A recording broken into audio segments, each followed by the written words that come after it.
Hi, and thank you for listening to my presentation. I'm Alison Troop, a geoscientist and PhD candidate from the School of Earth and Environmental Sciences, the University of Queensland in Australia. My research career to date has focused on examining potential petroleum systems in northeastern and central Australia while working for the Geological Survey of Queensland. This work led me to identify that the Southern Galilee Basin has been overlooked by anything but the most basic stratigraphic correlation, and has left me curious about how this section fits into the broader Pennsylvanian to Triassic age basin system in the region. This presentation presents my PhD work to date and proposes a hypothetical hydrocarbon system in the Southern Galilee Basin of central Queensland by analogue to nearby producing provinces. If you're not familiar with Australian sedimentary basins and where they are, don't worry, I'll go through what you need to know very shortly. The Southern Galilee Basin in Queensland, Australia is an understudied component of a broader Pennsylvanian to Triassic age basin system. Other components of this basin system, the Bowen Basin and the Cooper Basin,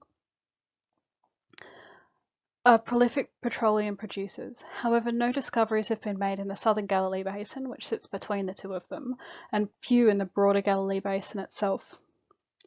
This region is underexplored compared to the Bowen and Cooper basins, and the wells present generally target the overlying Jurassic to Cretaceous Eromanga Basin or the underlying Devonian Adavale Basin, while overlooking the Galilee Basin interval. I hope to leave you with an understanding of the geological setting, an overview of the stratigraphy, and a discussion of the possible reservoirs, traps, and regional seals, and potential source rocks of the Southern Galilee Basin. The late Pennsylvanian to early Triassic was a period of major basin formation across the Australian continent. These are the major basins of this age across Australia, although there are many smaller troughs that are not visible at this scale. The main three basins that we're going to be looking at today are the Galilee Basin, here, and the adjacent Cooper and Bowen basins. These are all in central to eastern Australia and formed at the same time, likely in response to near-field and far-field effects of a subduction zone that was offshore what is now eastern Australia when it was part of eastern Gondwanaland. Most of these basins are partially or entirely under the cover of the younger Jurassic to Cretaceous basins of the Great Australian Superbasin, which is this, primarily the Eromanga and the Surat. This makes interpretation of the geology reliant on seismic survey data and petroleum wells of varying vintages. In some areas, such as the region that I'm talking about today, the wells and the seismic are mostly from the 1960s to 1980s, when the search for hydrocarbons in Australia was very focused on oil and many gas reservoirs were overlooked, especially if they did not fit the model of the day. Zooming in again, and we're now looking at the Galilee Basin over a depth to basement model known as AusSeaBase, and this is the same model that was on the previous few slides. This is based on geophysical modelling to determine the depth to crystalline basement and provides a guide to accumulated sedimentary thickness across Australia. Now, most Australian sedimentary basins are separated by major unconformities, so in this region, the Southern Galilee Basin is underlain by the Devonian-aged Adavale Basin and then overlain by the Eromanga Basin, which we saw in the previous slide. However, even taking into account the stacked nature of basins in Australia, this model effectively outlines the major depot centres, as most of these stack too. The Galilee Basin is divided into three main depot centres: the Lateral Depression in the northwest, the Powell Depression in the southwest, and the Cobra Trough in the northeast. A fourth region, the Springshore Shelf, here, has more platform-style deposition, but the units present here can be correlated across to the Bowen Basin in the east, and then throughout the Galilee Basin to the west, demonstrating that there was a depositional connection between the Bowen and the Galilee. There's conventional gas discoveries and oil shows in this area of the Cobra Trough, and coalbed methane appraisal currently going on about here on the western side of the basin. Broadly, the stratigraphy of these three basins can be divided into three packages that are remarkably similar across the whole region and separated by major unconformities. The Pennsylvanian to early Permian units include volcanoclastic units in the Bowen Basin, deposited as part of a rifting sequence, and glacial to fluvial units in the Galilee and the Cooper Basin. After a period of non-deposition or uplift during the Middle Permian, deposition of a series of fluvial, deltaic, and marine units occurred in the Bowen and Galilee Basins in the Late Permian, as well as the fluvial coal-bearing unit, the Tallahatchie Formation in the Cooper Basin. These late Permian units are then overlain by the early Triassic units of the Mulliamba Formation, Clamata Sandstone, Rewan Group, and Napa Mary Group. More research has been conducted on the tectonic setting of the Bowen Basin than on the Galilee or the Cooper. However, the major tectonic events noted for the Bowen Basin, shown here in the orange lines, correlate across to the Galilee and the Cooper, at least to the timing of the major unconformities. This strongly suggests a shared tectonic history, though the Galilee and the Cooper Basin are further removed from the subduction zone to the now east of the Bowen Basin. These three basins were formed at a time when the eastern coast of Australia was in a convergent setting. This model is by de Caritat and Braun in 1992, and while it focuses on the Cobra Trough to the north of my project area, it outlines the lower Galilee Basin forming as a back arc basin, in here, with the uplifted basement structures of the Anarchy Inlier or Anarchy Province, providing a secondary bulge as an arc. In the late Permian, this section, deposition in both the Galilee and the Bowen shifted to more of an intercratonic sag style setting associated with thermal subsidence. Compression continued into the Triassic, which caused the cessation of deposition in both the Galilee and the Bowen basins, as well as uplift of basement rocks of the Anarchy Province again, and major thrusting to the east of the Bowen Basin. Now, how this proposed basin evolution has affected the southern Galilee Basin is less clear. The Kneebine Ridge is a subsurface extension of the Anarchy Province in central Queensland and may have provided a similar setting for the Powell Depression during the Pennsylvanian, or the Powell Depression could have simply had platform-style subsidence, as it is further removed from the subduction zone. At this stage, and given the similarity in the current stratigraphic model, I think that it's likely that the Powell Depression followed a similar evolution to the Cobra Trough. So, why should there be a petroleum system in the southern Galilee Basin, and why has it not been identified yet? An old boss of mine used to open his presentations to North American stakeholders with "Welcome to Australia, throw out your textbooks."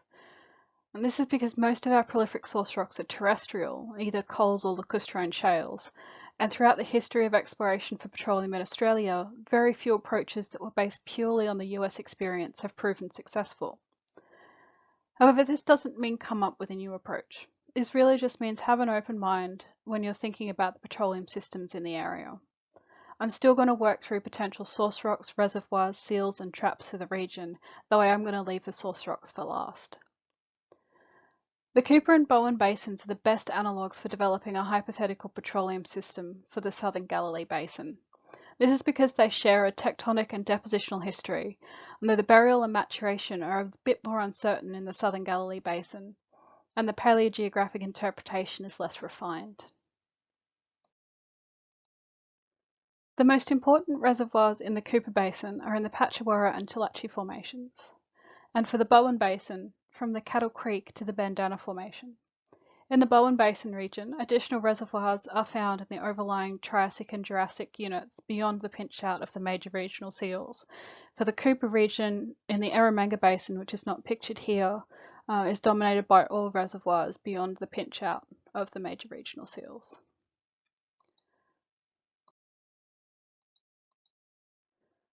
For the southern Galilee Basin, conventional reservoirs are most likely to exist in the Jojo group, in the Jericho and Jokmus formations, as well as in the Bandanna Formation, its equivalents or its associated units in the late Permian. These reservoirs are likely to be from stacked channels, either fluvial or glacial outflow channels, which is similar to reservoirs in the Cooper Basin. The Bowen Basin has some areas of shore face and deltaic reservoirs, though it had more marine influence than the Cooper and the Galilee. Unconventional reservoirs may be present in the coal measures and shales of the late Permian units, as well as potential within the Aramat coal measures if they can be proven to exist in the southern Galilee Basin.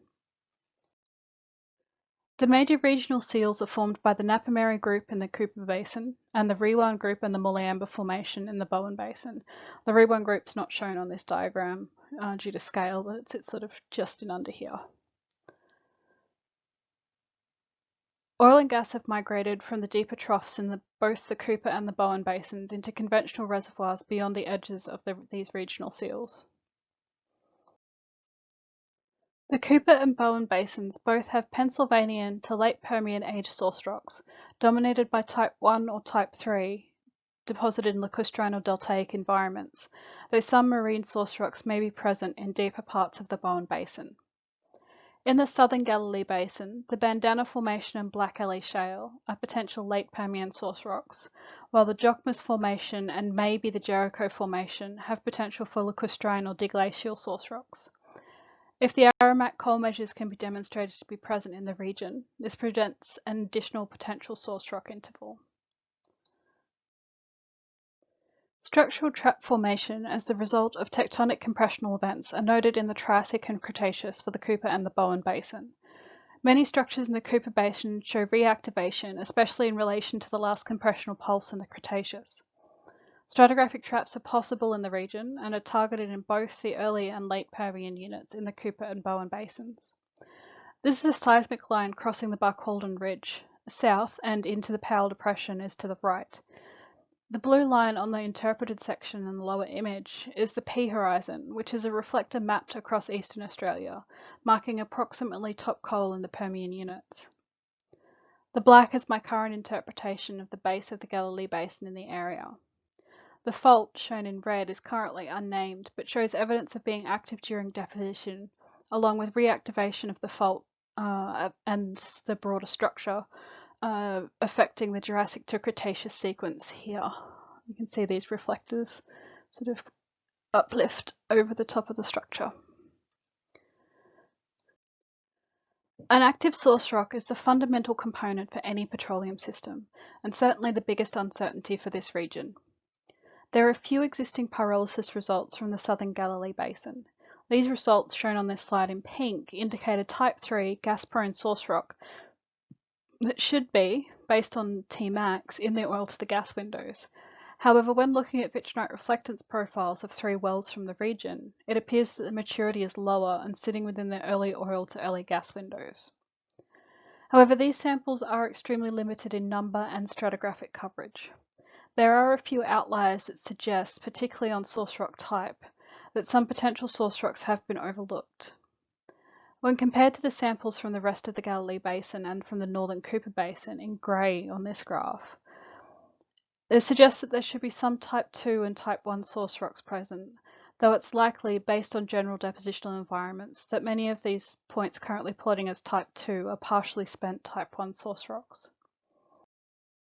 So, bringing it all back together, the Galilee Basin formed in the Pennsylvanian to Triassic in eastern Australia in a back arc to intracratonic setting and at high latitudes.